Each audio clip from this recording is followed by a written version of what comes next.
Hey everybody, how's it going? Welcome to the No DQ post Raw live stream for October the 12th, 2020, Columbus Day. I had some kind of technical issue with the first attempt at this stream. Hopefully everything goes smoothly for the second attempt. Shout out to everybody watching in the chat room. Before Raw began, we had 3 more draft picks. Shorty G drafted to Smackdown, which pretty much means RIP Shorty G. I was really hoping he would go over to NXT and Chad Gable could have a career resurrection. Grand Metalik and Lindsay Dorado have been drafted over to Raw, which means no more Lucha House Party. Whatever. I thought maybe we would get a match between the Lucha House Party members, but nope. They just split due to the draft, and that is that. Maybe Retribution cut off my initial live stream attempt. Damn you, fake T-Bar. We had Randy Orton come out to kick off the show, talked about how 2020 has been a great year for Drew McIntyre. However, Orton brought up how he defeated McIntyre and gave McIntyre his first pinfall loss in almost a year. McIntyre came out, talked about how he punted Randy Orton at Clash of Champions for every person that Orton screwed over. A huge brawl erupted, and Orton managed to escape McIntyre's attempt to finish him off. But I will say this much, there was more Randy Orton and Drew McIntyre later on during this episode of Monday Night Raw. Now, I'm caught up to where I was when I attempted to start this stream. Hamp Connor with a $5 super chat says, Happy Columbus Day, Aaron. In 1492, Columbus got us a day off school. And then he said the same thing with another $2 super chat. Thank you for that, Hamp.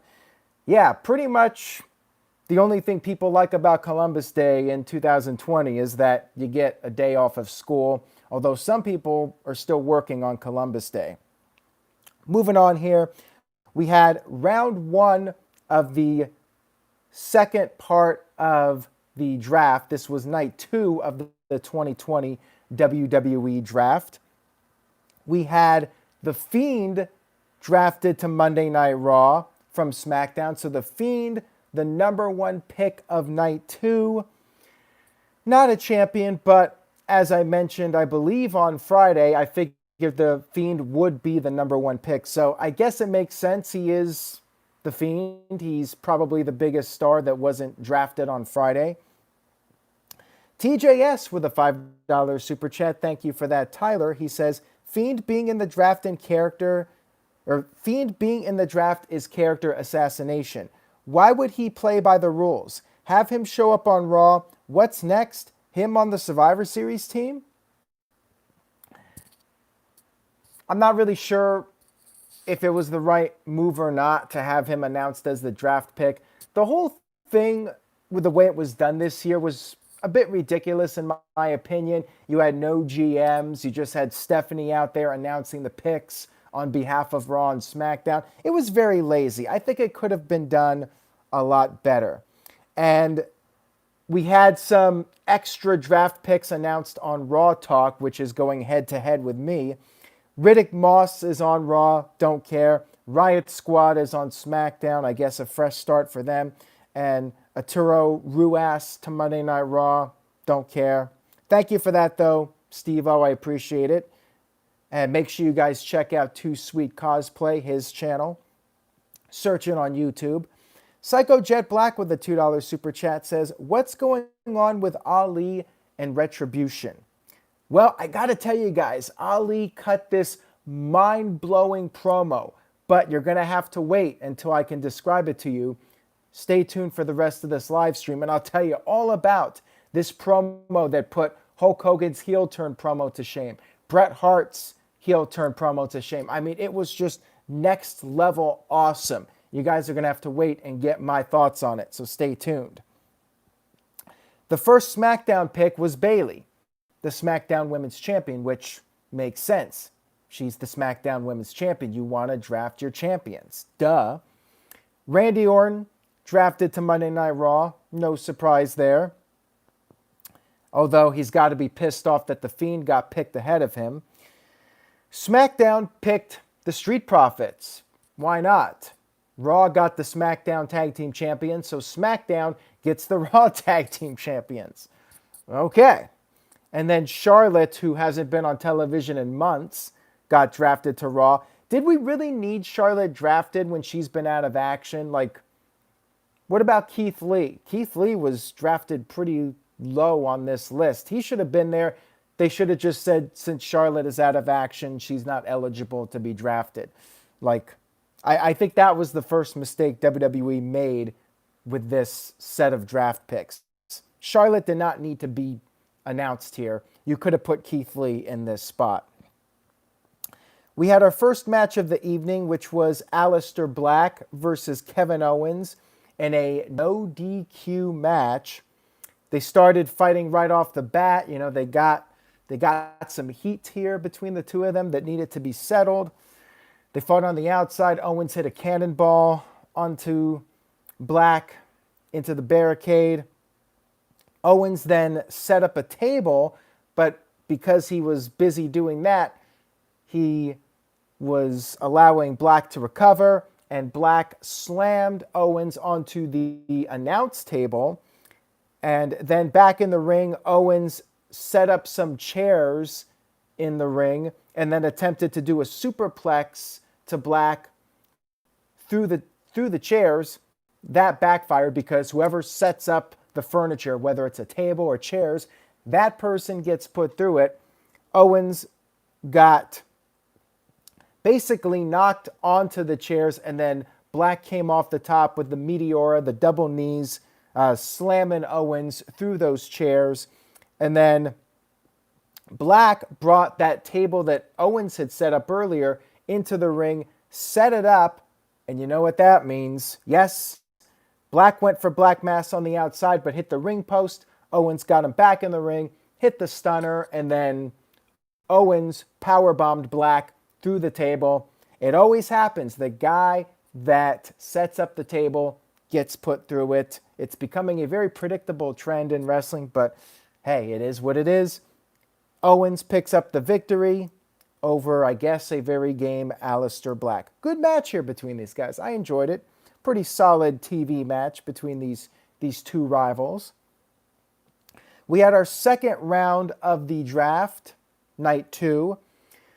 Braun Strowman drafted to Raw from SmackDown. No surprise. I mean, it was pretty much done a few weeks ago when he showed up on Raw Underground. It was unofficial at that point, but now it is official. Braun Strowman on Raw. Daniel Bryan, who hasn't been active in several months, he's on SmackDown. Again, maybe he's another guy that you could have just said, since he's out of action, you do not draft him right now, and you could have put somebody else in that spot. Matt Riddle drafted to Raw from SmackDown. A little interesting here because Riddle just debuted not too long ago on the SmackDown brand. And then Kevin Owens drafted to SmackDown from Monday Night Raw. Little change of scenery here for Owens. That's fine. And then Jeff Hardy drafted to Monday Night Raw from SmackDown. So I guess SmackDown, whoever's in charge, cares more about KO than Jeff Hardy, who's had this big comeback story, won the Intercontinental title, and so on. So whatever. You know, WWE just switching guys around a little bit.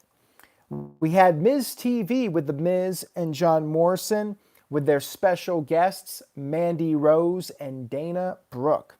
And Miz was talking about how he was the reason that Heavy Machinery broke up. You can call him Mr. USA. He's got his connections. Mandy was very upset with The Miz, said he ruins people's lives. And Miz talked about how Mandy's actually doing very well and should be thanking him. Her career is on a roll because of The Miz. And then Miz tried to start stirring the pot between Mandy and Dana Brooke. This is when we had Natalya and Lana come to the ring, and they wanted to know why they were not on Miz TV. A huge fight broke out, and then after the commercial, Miz and Morrison attempted to finish their Miz TV segment. Morrison was the new guest, but then we had Lars Sullivan show up. Lars came to the ring. Miz ran away. Morrison attempted to fight, but got beat up, got laid out with the Lars Sullivan finisher, which is the freak accident. And Miz attempted to save his buddy, but was unsuccessful. This was, I guess, a fine segment to further establish Lars Sullivan at the expense of poor Morrison. Here I was thinking Morrison would move to Raw and he'd get a fresh start, but already he's getting beat up. There you go. And a lot of people not too high on Sullivan right now. If you've been following NoDQ.com, you know why. We had Adam Pearce backstage, and here's one of the head-scratcher moments of the night. Adam Pearce said that since the Raw champs are on SmackDown and the SmackDown champs are on Raw, they're going to swap the titles. And basically, New Day are the new Raw Tag Team Champions, and the Street Profits are the new SmackDown Tag Team Champions. I guess official title changes. The titles are not being renamed. They just had new champions crowned. Yeah. Sucks to be the people that are keeping track of all the title reigns. Like, it's just very confusing. So I guess New Day are now officially 10-time tag team champions. I guess they have surpassed, which team was Caleb Jacobs talking about last Friday? I think he mentioned Edge and Christian. They surpassed Edge and Christian. I don't even know. My head hurts just thinking about it. Why not just do a title unification match at Hell in a Cell and have one set of tag team champions? You've broken up so many teams, you might as well just have one set of tag team champions. I agree, Colin Andrew. Just unify the titles. This was dumb. Psycho Jet Black with a $2 super chat says, the real freak accident is a Lana's singles match. Ouch. Man, you know it's bad when Ricochet gets a break from Psycho Jet Black.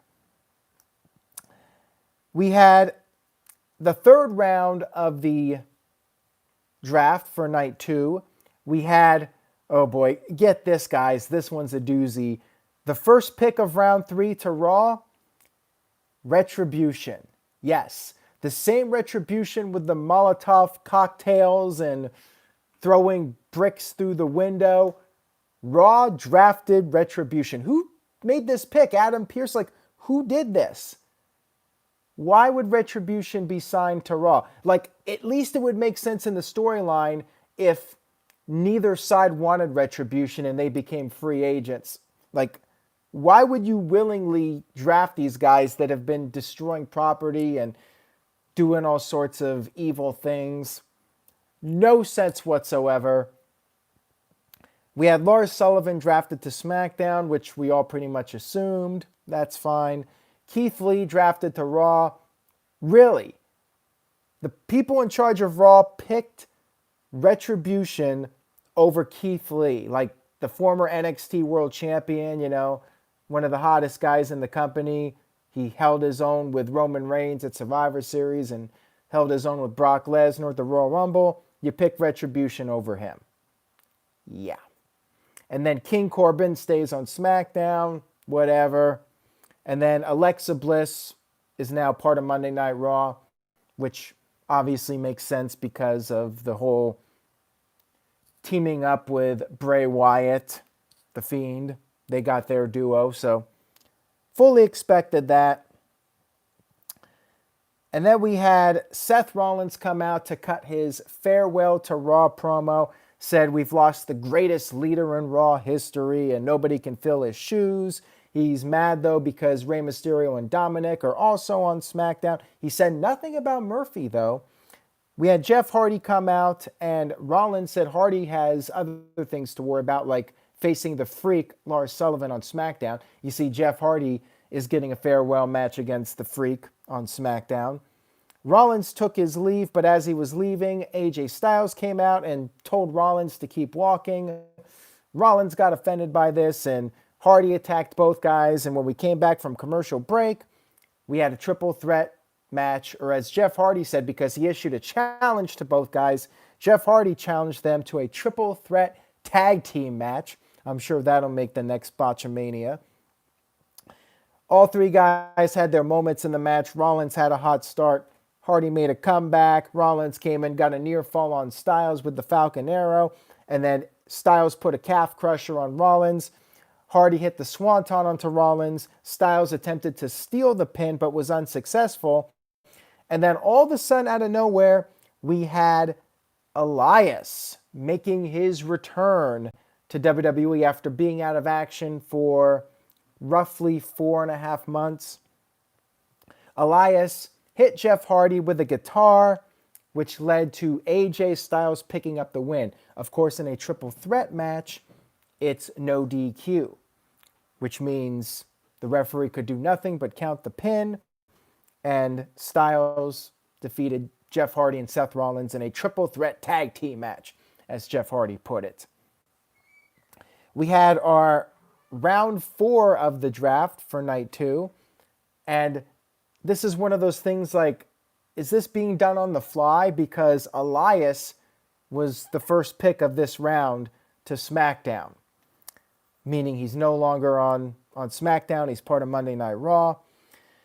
Marquand 1976 with a $5 super chat. Thank you for that. Says, Rollins versus the Mysterios cannot be stopped for any reason. Well, we may just get that. We may have another match with them over on the SmackDown brand. We'll have to wait and see. On SmackDown side, we had Sami Zayn, the Intercontinental Champion. So neither brand wanted the Intercontinental title until the 4th round. The prestigious IC title, I guess because Sami Zayn is that much of a loser, it doesn't get picked until the 4th round of the second night. Alrighty then. Again, this is why Bryan really did not need to be drafted. They should have just had Zayn drafted in that spot, but whatever. And then Sheamus, or should I say Lacey Evans, was the next pick for Monday Night Raw coming over from SmackDown. That's fine. Change the scenery. Cesaro and Nakamura staying on SmackDown, so they'll be staying with their buddy Sammy. That's fine. And then Sheamus drafted to Raw from SmackDown. That's fine too. Change of pace for him. Yada, yada, yada. We then had our tag team match, Dana Brooke and Mandy Rose against Natalya and what's her name, Lana. Pretty standard Raw match here. And Dana was on Mandy's shoulders and came off with a senton, pinned Lana. Lana takes yet another loss. And then after the match, Natalya, she's fed up of losing to Lana and said she's done with the tag team, she's done with the friendship, and she took off and left the ring. Poor Lana. At least she didn't get put through a table this week. But wait, there's still more to come. Next up, we had the Hurt Business backstage. They were confronted by Ricochet, and Ricochet made a proposition to them. Because there's a possibility that Apollo might be drafted. So therefore, he wants to nip this storyline with them in the bud, this rivalry. He said if he beats one of the Hurt Business members, they need to leave him alone. They're going to go their separate ways. The beef is going to be squashed. However, if he loses, he will join the Hurt Business. And we had Cedric accepting the challenge for later on in the evening. Then we had Angel Garza, who's back from his quad injury. Fortunately, it was not a serious injury that kept him out of action for very long. Angel Garza versus Andrade with Zelina Vega on commentary. Zelina was talking about how she's done with both guys and their egos, or why the team could not coexist. Garza had his leg taped up from the quad injury, but he did manage to pick up the win over Andrade with the wing clipper. And then after the match was over, Garza left. Zelina got in the ring to talk with Andrade. The lights went out. The Fiend's music hit.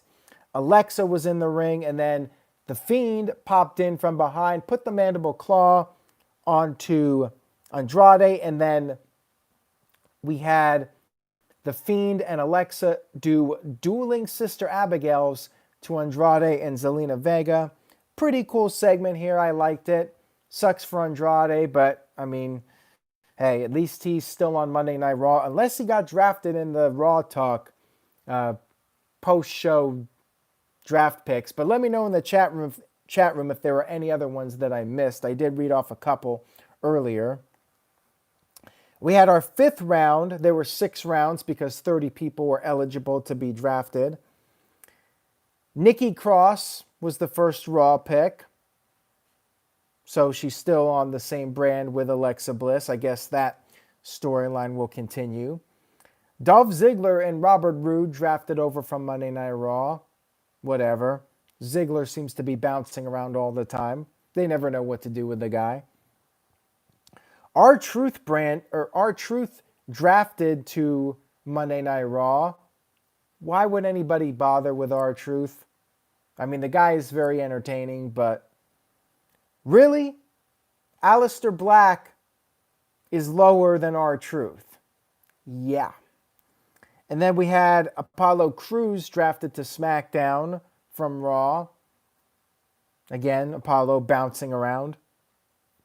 And then Dabba-Kato, who's been on Raw Underground, was drafted to Raw. Whatever. We are definitely getting to the bottom of the barrel and still no Aleister Black drafted. We had the New Day defending the Raw Tag Team titles because they're the new Raw Tag Team champions up against Bobby Roode and Dolph Ziggler. Back and forth here at the end. Good match. Midnight Hour by New Day to secure the win, pinning Robert Roode. Match was good. And then we had Elias backstage cutting a promo about why he attacked Jeff Hardy. Well, it's because, if you guys remember, the last time we saw Elias, he had been hit by a car. And at first we all thought it was Jeff Hardy that had fallen off the wagon and did a hit and run on poor Elias. However, Charlie Caruso had to note to him that we don't know who hit him with the car. It was believed to have been a setup, but Elias was like, whatever. He's got a new album coming out next week. He's going to do a concert to promote it. I believe October 26th is the release date. He's going to have this concert, and I'm guessing Jeff Hardy's going to crash the party, but that is next week on Raw. We had Cedric Alexander versus Ricochet, and MVP was out there instructing Cedric to slap Ricochet. Actually, the whole Hurt Business was out there.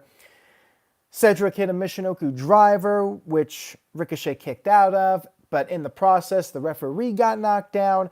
MVP then threw a chair into the ring, but Ricochet grabbed the chair, and you had the Hurt Business on the apron. Ricochet then decided to pull an Eddie Guerrero. He slammed the chair down on the mat, threw it at Cedric, fell to the mat. Referee turned around and ringed for the bell, disqualified Cedric the Entertainer, and thus Ricochet is done with the Hurt Business. Or is he? Because heels lie. Match was fine, I guess. Kind of a cute thing, doing the Eddie Guerrero angle. We'll see what happens. My gut feeling is these guys are not done feuding, but we'll see. We'll see what happens.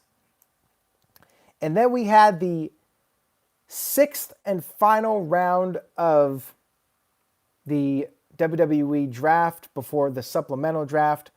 The first pick for Monday Night Raw was not Aleister Black, but rather Titus O'Neil.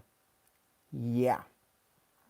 And then first pick on SmackDown was Carmella. So all this hype about Carmella, and she's pretty much at the bottom here. And then Peyton Royce was the next Raw pick.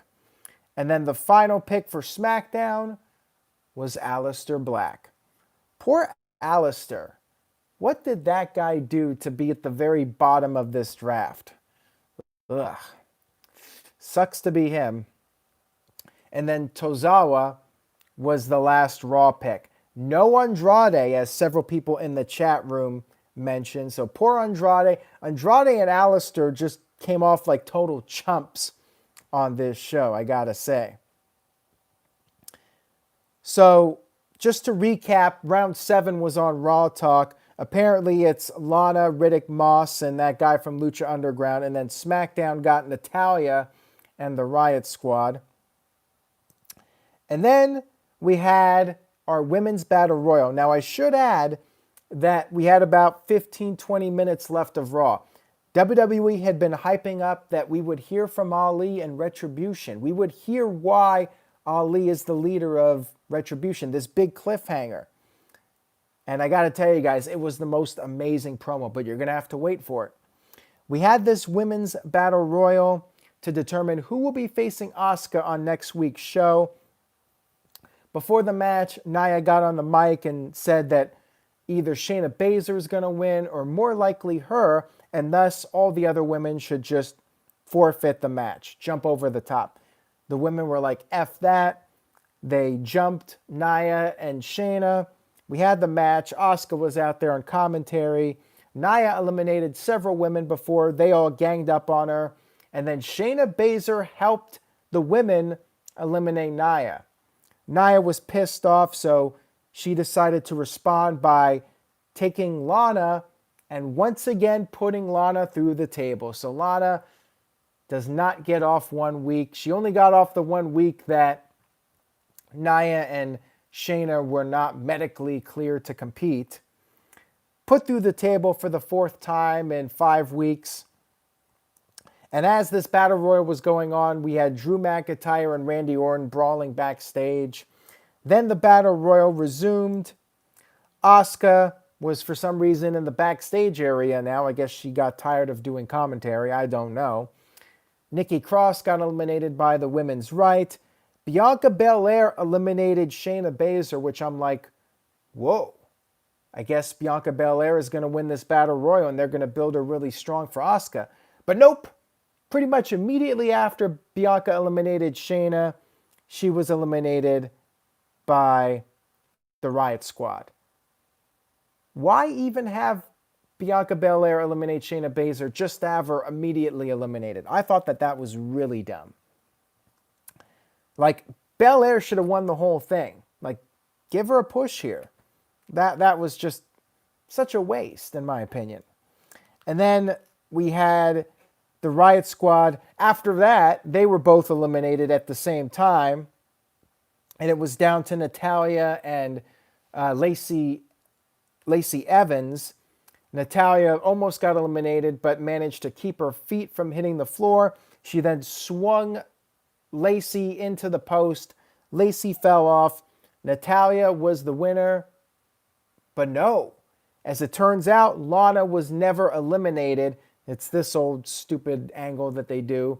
Natalya was knocked off the apron by Lana, and Lana, who jobbed earlier in the night, has been jobbing every week, got put through the table 4 weeks out of 5, wins the Battle Royal. Just, this was such a waste of time. So it's Lana versus Asuka. Who gives a shit about this match? Lana is not winning the title from Asuka. How can anybody in their right minds give a damn about this match next week? Total waste of time. Game is on 100 with a $5 super chat. 100, I wish. Says, poor Lana put through the table again, getting squashed next week versus Asuka. Can't wait, with the upside down smiley face. This was such an awful end to Raw. The Battle Royal was complete shit, in my opinion. And guess what? As soon as the Battle Royal was over, Randy Orton and Drew McIntyre appear in the ring again. They had a segment at the beginning of the show, which was good. That was fine. That's all you needed. Did we really need more Randy Orton and Drew McIntyre? And on top of that, they do another pull-apart brawl, the tired, played-out pull-apart brawl. Totally unnecessary. This did not need to be on the show. What they did at the beginning was fine. You built it up nicely. This was excessive, not needed. So they have the pull apart brawl, and that was the end of Raw. And yes, that meant no Ali. After that big angle last week, the follow-up, the greatest promo of all time, well, there was no promo.